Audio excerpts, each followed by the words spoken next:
परमात्मा बंदी छोड़ कहते हैं भाई भक्ति करा करो गणी गणी।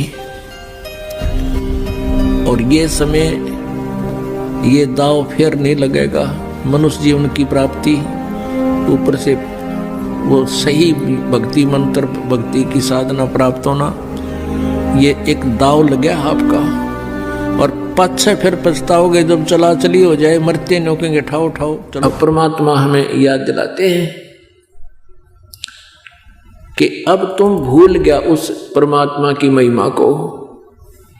अन्य प्राणियों की तुलना में आप जी को इस मानव शरीर में ये झूठा सुख अधिक है। परमात्मा कहते हैं इस झूठे सुख को पाकर के आप परमात्मा से दूर हो गए, ये गलती कर दी। और जिन्होंने परमात्मा की तरफ कोई कदम रखा तो वो गलत रख लिया। आप सफर गलत कर रहे हो, आप अपने घर की तरफ चल नहीं रहे हो। जैसे अभी आपको बताइए कई पंथ ये सब यही ज्ञान दे रहे हैं और यही नाम दे रहे हैं।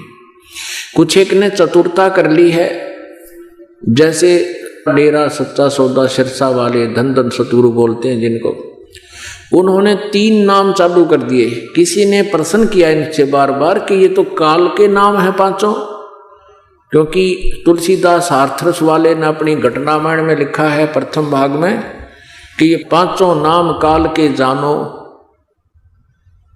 तो फिर इन्होंने सोचा भी ये तो बात बिगड़ गई, क्योंकि सन 1960 में तो इसकी मृत्यु हो गई थी।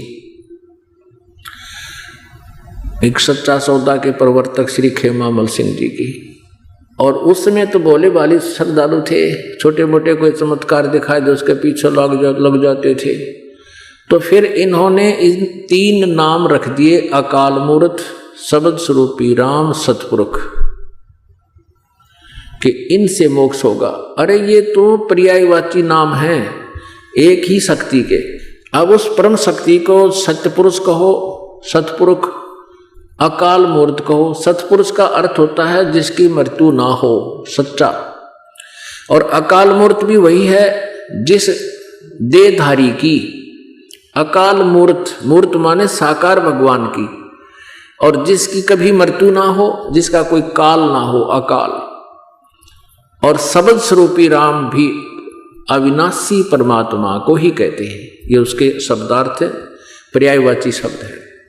तो उसको तो हमने पाना है, वो वे ऑफ वर्शिप अलग है। जैसे पृथ्वी में जल है, जल कहो चाहे पानी कहो चाहे नीर कहो। अब जल पानी नीर, जल पानी नीर, जल पानी नीर करते रहो, जल प्राप्त नहीं होगा। जमीन से वो जल पानी नीर प्राप्त करने की का प्रोसीजर अलग है। जैसे हैंडपंप लगाना पड़ेगा या ट्यूबवेल लगाना पड़ेगा, तो हैंडपंप लगाना प्रारंभ किया तो उसके लिए प्रोसीजर अलग है। पाइप चाहिए, बोकी, और उसमें नीचे बोर करते चले जाइए, और फिर वो जल मिलेगा। हैंडपंप लगाया जाएगा तो वो जल पानी नीर तो पाना है हमने। अकाल मूर्त शब्द स्वरूपी राम, ये सतपुरुष तो पाना है, इसको तो खोजना है। कैसे मिलेगा? वो मिलेगा 3 नाम के मंत्र से। ये अकाल मूर्त शब्द स्वरूपी राम सतपुरुष ये नहीं, ये भी 3 है नकली। ये तो नाम है परमात्मा के, उपमात्मक नाम है। अब उसको पाने की विधि कैसी है? जैसे 3 नाम का मंत्र है। श्रीमद् भगवत गीता अध्याय नंबर 17 के श्लोक नंबर 23 में कहा है, ओम तत्सत इति निर्देशः ब्रह्मणः त्रिविध समर्थः। ओम तो ये ब्रह्म का मंत्र है, और तत् और सत ये दोनों सांकेतिक हैं। ये तत् तो परब्रह्म का यानी अक्षर पुरुष का मंत्र है, और सत ये परम अक्षर ब्रह्म यानी सत्य पुरुष पूर्ण परमात्मा का मंत्र है। इन तीनों मंत्रों का जाप करना होगा। ओम और ये तत्सांकेतिक जो दास बताएगा वो गुप्त मंत्र है। इन दोनों के मिल जाने से ओम और तत् मिलकर ये सतनाम बनता है 2 अक्षर का। और ये इसके जाप से क्या होगा? जैसे आप जी ने हैंडपंप लगाना है तो बोकी शुरू कर दी और पाइप लोअरिंग कर रहे हो, साथ के साथ पाइप नीचे ले जा रहे हो, ये प्रोसीजर है जल प्राप्त करने का। तो ये सतनाम का सेवन श्वास उश्वास से करना होगा। श्वास बाहर छोड़े एक मंत्र, अंदर ले एक मंत्र, यानी एक मंत्र बाहर छोड़ना है। इस दो मंत्र में से, दो अक्षर में से एक ओम, एक ये गुप्त है, तो एक बाहर छोड़ना है, एक अंदर छोड़ना। ये बोकी लगेगी श्वास उश्वास की। जैसे आपने जल प्राप्त करने के लिए पाइप में बोकी मारनी पड़ती है बार बार ऐसे, और जब वो पाइप जो है जल के पास पहुंच जाता है नीचे, उसके बाद फिर उसके ऊपर एक मशीन लगाई जाती है जिसको हैंड पंप बोलते हैं। हैंड से, हाथ से उसकी क्रिया होती है, तो वो मशीन बांधी जाती है।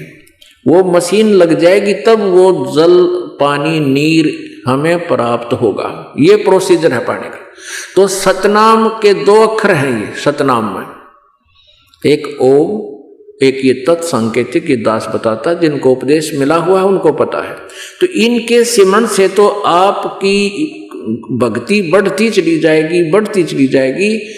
यानी आप इस दो मंत्र के जाप से ये समझ लो आपने पाइप लोअरिंग कर दी, आपकी पाइप फिट होगी, वहां तक पहुंचगी।